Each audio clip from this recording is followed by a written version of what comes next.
Hello everyone and welcome to today's session on the Erasmus Plus program. This webinar is part of the Key Action 2 project, Pathways to Active Democracy, which was co-funded by the Erasmus Plus program of the European Union.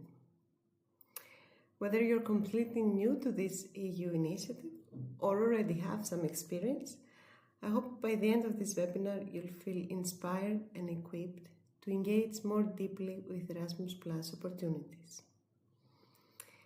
Erasmus Plus is not just a funding scheme or a European Commission buzzword. It's a real, tangible force that has shaped the lives of over 13 million people through mobility and cooperation in education, training, youth, and sport. Today, we will dive into the roots of Erasmus Plus, its current structure, and most importantly, how you can be a part of it. We'll also look at real stories of young people, just like you, who turned Erasmus Plus into a launchpad for personal and professional growth. Let's begin with a bit of history. The Erasmus program began in 1987 as a mobility scheme for university students. And this is the version of Erasmus that most people know about. Its original purpose was to allow students to study abroad for a semester or even a year and gain intercultural experience and academic knowledge. The name of the project comes from the philosopher Desiderius Erasmus of Rotterdam and symbolizes intellectual exchange and curiosity. Over the years, the program grew and matured.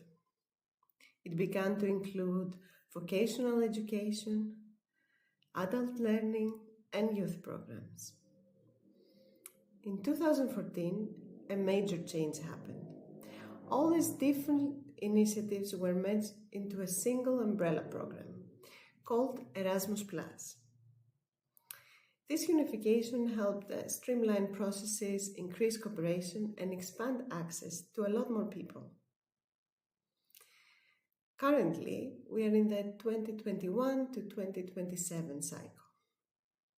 These years, the focus has shifted even more clearly to key priorities, and those are inclusion and diversity, digital transformation, environmental sustainability, and participation in democratic life. This makes Erasmus Plus not just a funding tool, but a driver for change in society. Let's see now how the Erasmus Plus program is structured.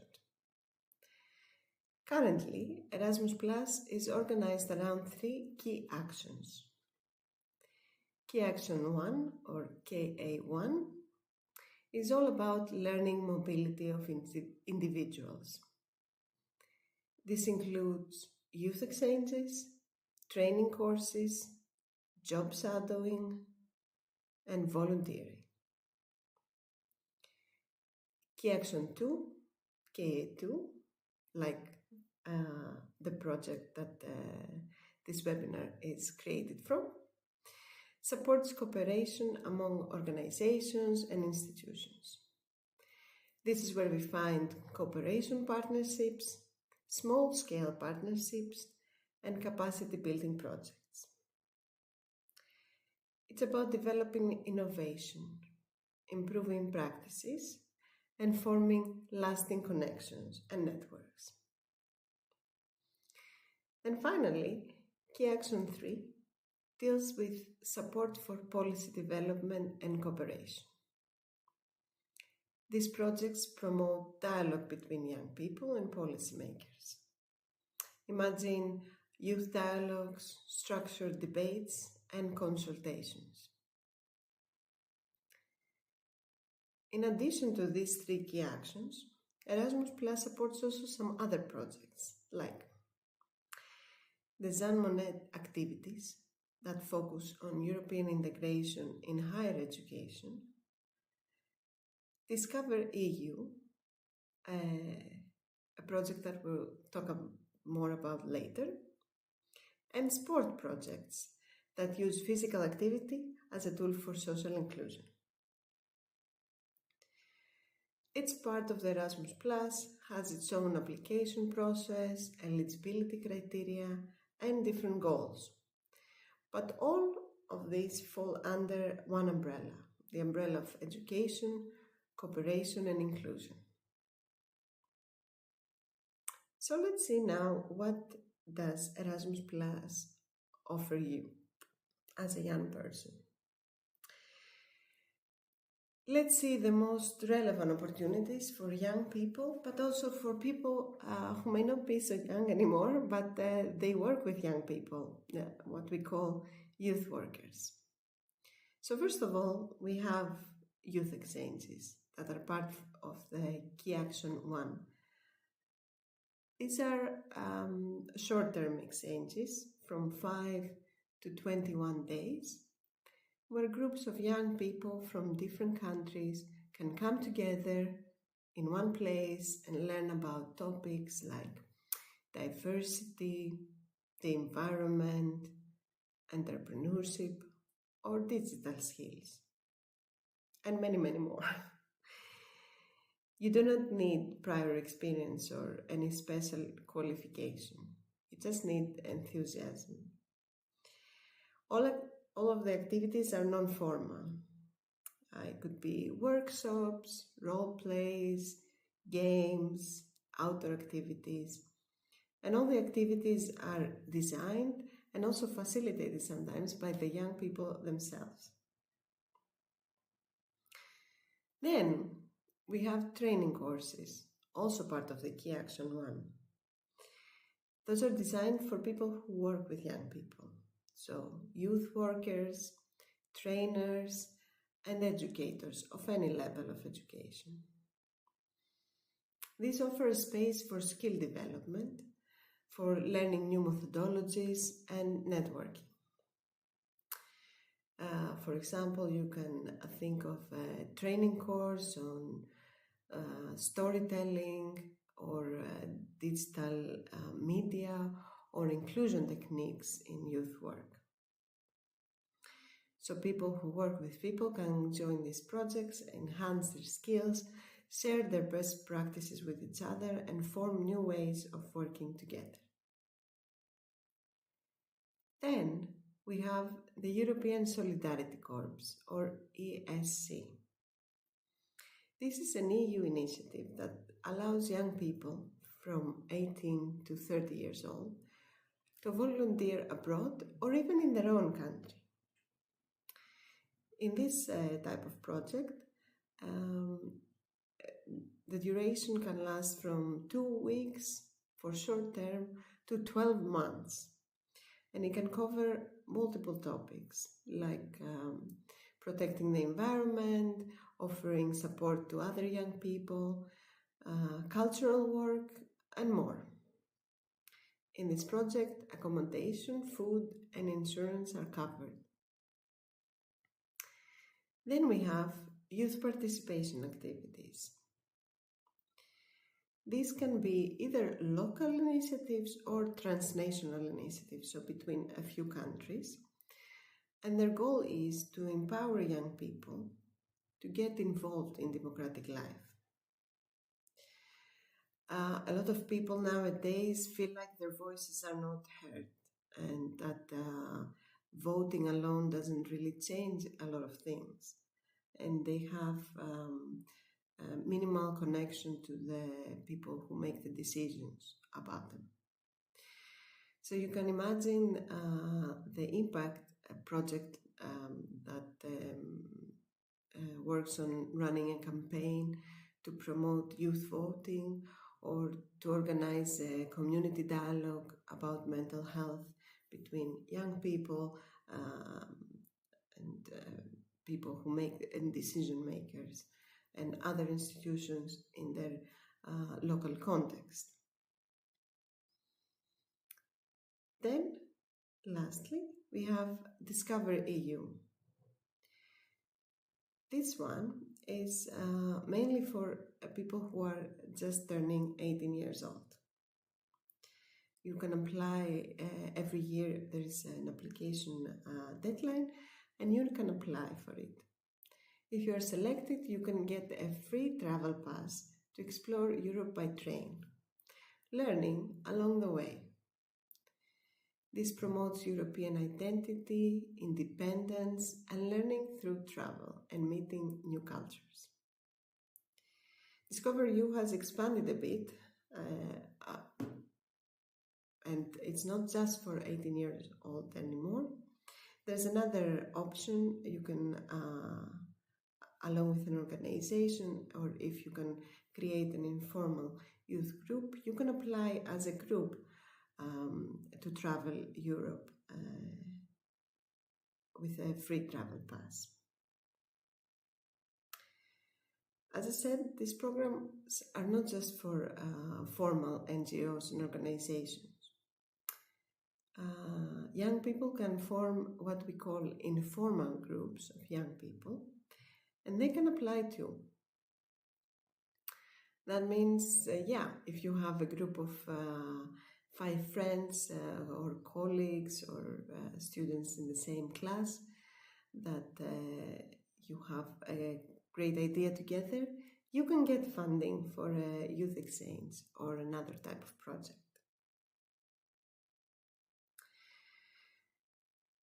So now let's see how you can get involved and how you can participate in this in Erasmus+. One way is you can find and join an organization.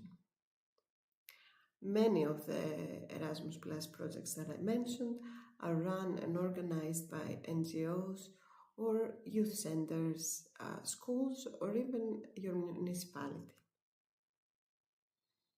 You can join one as a participant, so travel into another country, volunteer, or even a project team member when you work more actively in the organizing. As I mentioned before, another way is to form an informal group. You will need a group of at least 4 young people, ages from 13 to 30, and you can apply for youth participation activities or even a youth exchange. You don't really need to form a set legal entity. You can just apply with this small group of young people.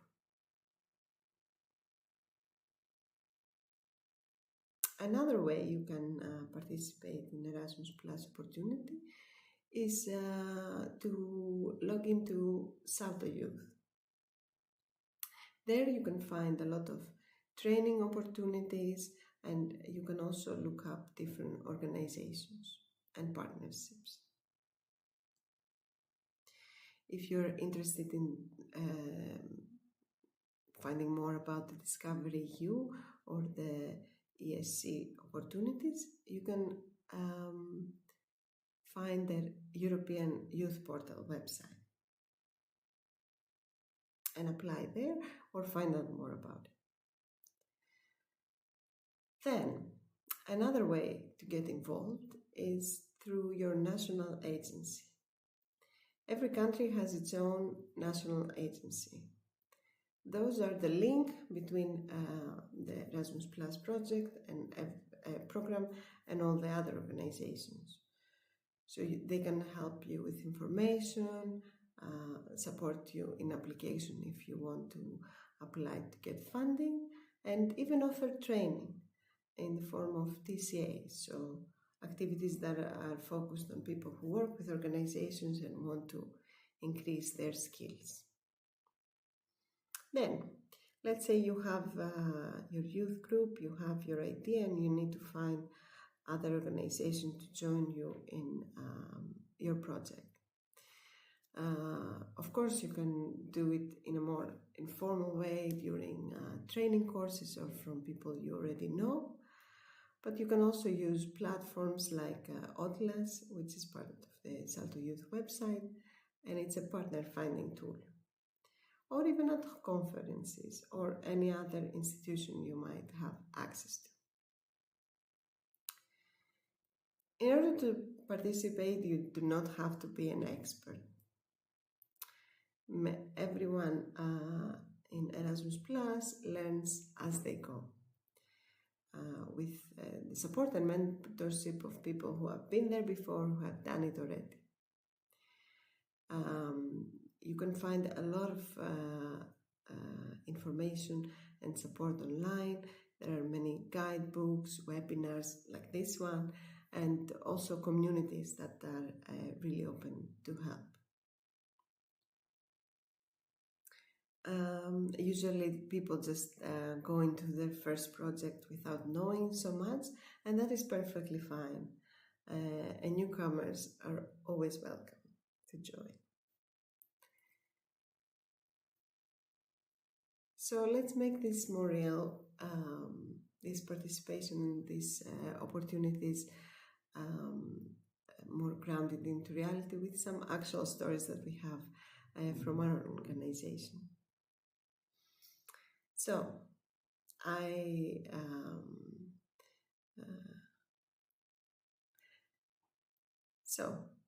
imagine Maria, a girl from Spain, who joined her first youth exchange in Poland.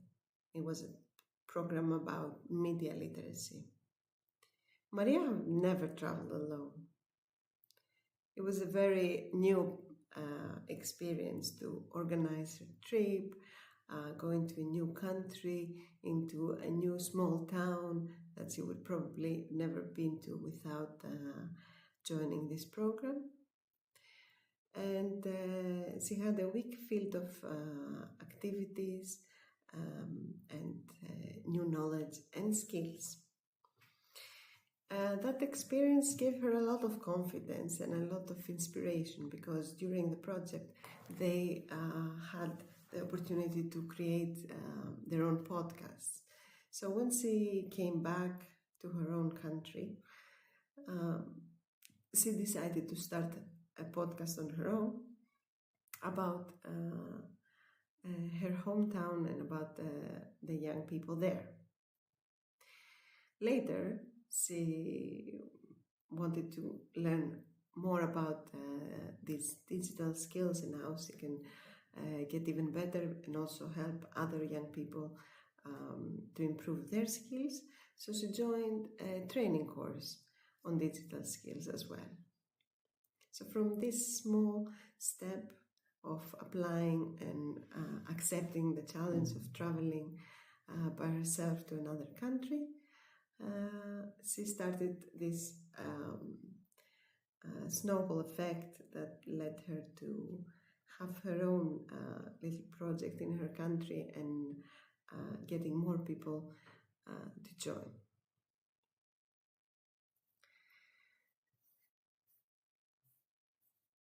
Then we have David.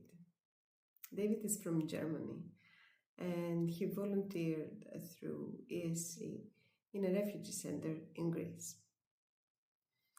It was a difficult but very rewarding experience and opportunity, and because of his inspiration and all the knowledge he got through his volunteering, when he returned back home, he found other people also working on the topic of refugee inclusion, and they decided to co-fund their own NGO to support intercultural education and inclusion. So again, from a small decision of taking part in a project, something bigger was created and a lot more impact reached. Then we have a really inspiring story from Elena. She's from Romania, and she found other young people in her town who were also very interested in climate justice and environmental sustainability. And they found out about the funding opportunity for a youth participation activity. So they put all the experience and knowledge and thoughts and ideas together, and they applied for this project, and they were successful and got funding. And they had an opportunity for her and her group to work with the local council to start introducing green initiatives in schools. So they formed these plans, and then they also went to schools to inspire and train young students on how to be more sustainable. And all these stories are not exceptions. I also have my own. When I was almost 30, I found out about back then it was called EVS, European Voluntary Service. Now it's called European Solidarity Corps. And I went for 1 year abroad in the Netherlands to work in a youth NGO. I was already a trainer for a while, but I always wanted to have my own organization and organize my own projects.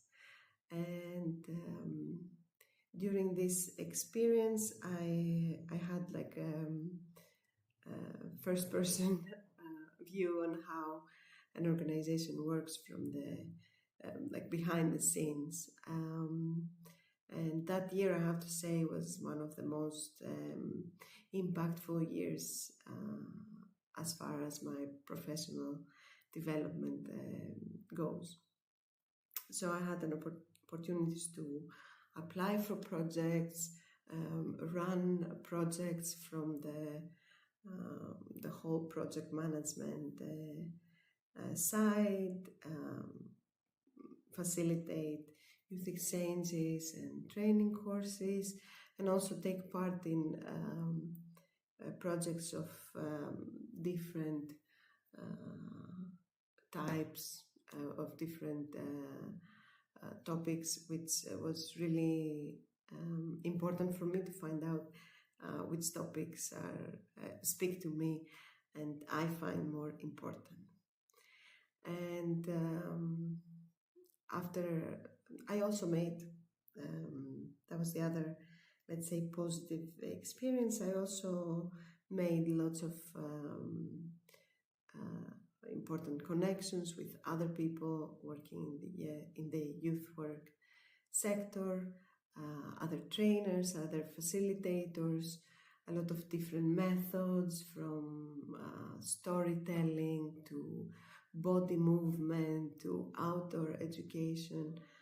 And I formed a connection and also partnerships with people that are still lasting up to this day. And now,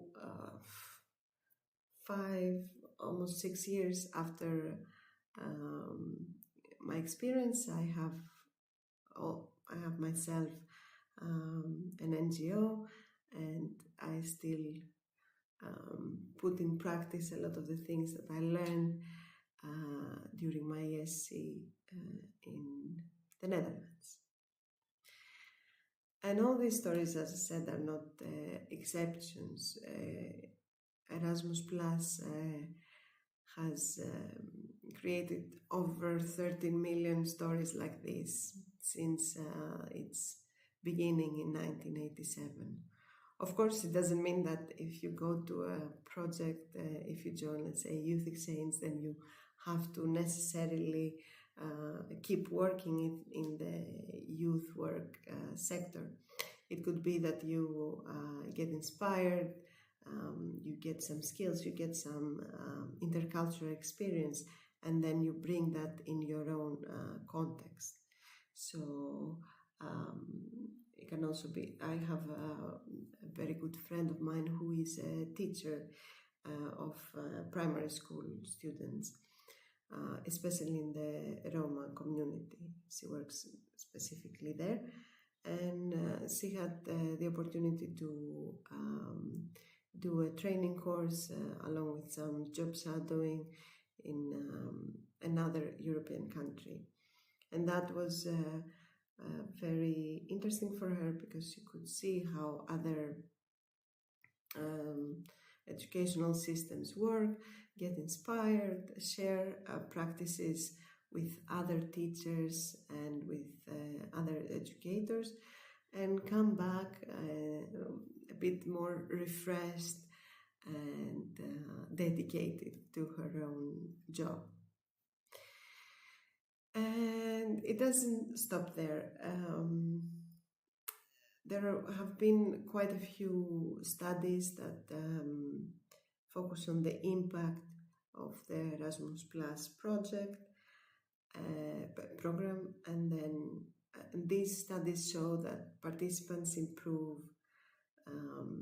their communication and language skills, because at least in Greece, a lot of people study English for a very long time, but they do not have maybe the opportunity to go and speak English for, let's say, a week and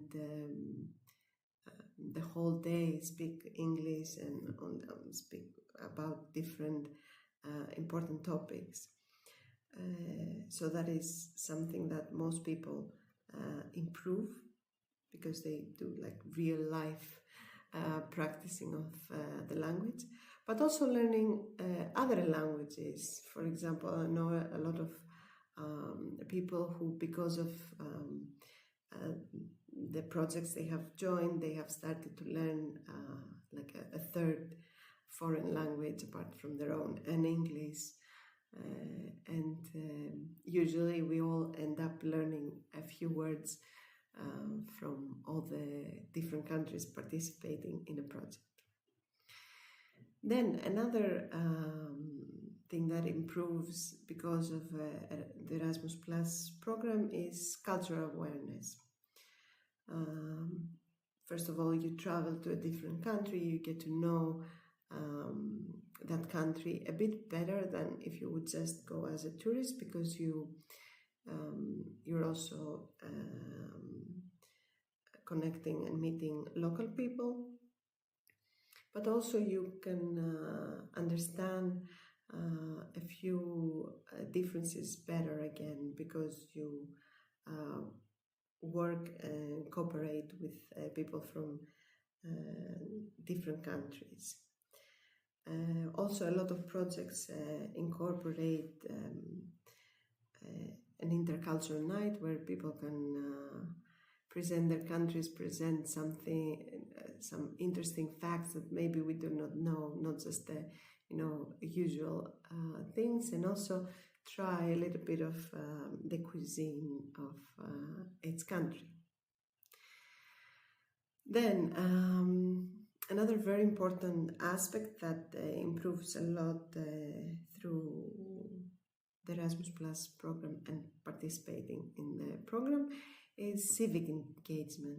So people become more active citizens. They and especially more active European citizens. So they find out a bit more about what does Europe mean and what it offers, but they also get more interested in what is happening in their country and in other countries as well. And then, of course, these projects and the program itself can really improve the career prospects of young people, because, as we said, you get new knowledge and skill on maybe a topic that has a link to your studies or future work. So, for example, we had a project that was about human rights and diversity, and we had a few people that work as doctors or who are studying to become doctors, and even though it might not seem completely related in the first glance, it is something that when they join the workforce as doctors and they go in the field, they will um, come face to face with different types of people and indeed diversity. And also from most of these projects that I mentioned, you can get in the end a youth pass that is a formal certification that is given for after most of these projects, and there you can explain all the things you learned, all the competencies that you gained from this project. And this document you can have and give to employers as part of your CV. In general, many or most of the youth, when they return home from an Erasmus Plus project, they come back more empowered, more open-minded, and also more active in their communities. So now let's see what is next for Erasmus Plus. The future for Erasmus Plus lies in making it more inclusive, more green, and more digital. So, when we talk about inclusion, we mean reaching more young people with fewer opportunities. That means people from rural areas, from like small villages, from small towns, from islands like the one that I'm talking to you from, people from minority groups, people with difficult economic situations that might not have access to further education or travel. Then about sustainability, there is a very big emphasis in prioritizing green travel, so more trains and buses instead of taking lots of flights.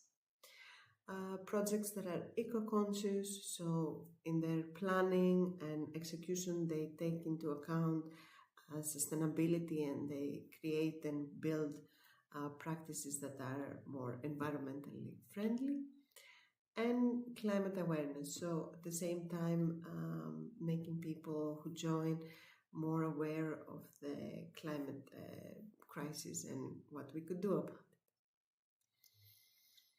Then, as I mentioned, Erasmus Plus really puts a focus in digital transformation. As you probably know, things move really fast in the digital sphere. So there is an emphasis on supporting digital youth work. So doing a lot of things online, because that can also help people who might not have access due to their place of living or other difficulties. Virtual mobilities, so maybe a job shadowing that wouldn't happen can happen virtually with a few online meetings, and also better tools for collaboration online for the projects and the organizations and the participants themselves. And then last one, let's say, priority and vision is the democratic participation. We see a lot of a big issue with youth being a bit disconnected from voting, from the democratic process in general. So it's really important to encourage young people to be more active in getting informed, first of all, but also voting, engaging locally, and even shaping policies, because most of those things really affect them much more. All these, let's say, parts of the vision that I mentioned align with the European Youth Goals and also the European Green Deal. So to wrap this whole session up, and what I really want I hope that stays with you is that Erasmus Plus is not just about mobility, it's really about transformation and change, also for the individuals, but also for organizations and hopefully like communities as well. If you join a youth exchange or volunteer with ESC or even create your own project, you are stepping into a bigger story. A story that connects people across borders, promotes solidarity, and empowers communities. So hopefully you are one step closer to being a part of this program. And to help you out in this, I would like to ask yourself, what topic am I passionate about? What do I want to change in my community? Because there's probably an Erasmus Plus opportunity for that. So I would invite you to explore it, use it. If you know about it, share this video with someone who doesn't. Share this video with someone who, when you say Erasmus, they think, oh, but like I'm not a university student anymore. Because you are not just a participant, you can make a change. Thank you so much. I'm grateful that you took the time to watch this webinar, and we will welcome any questions you have below, and we hope to be able to support you. Bye.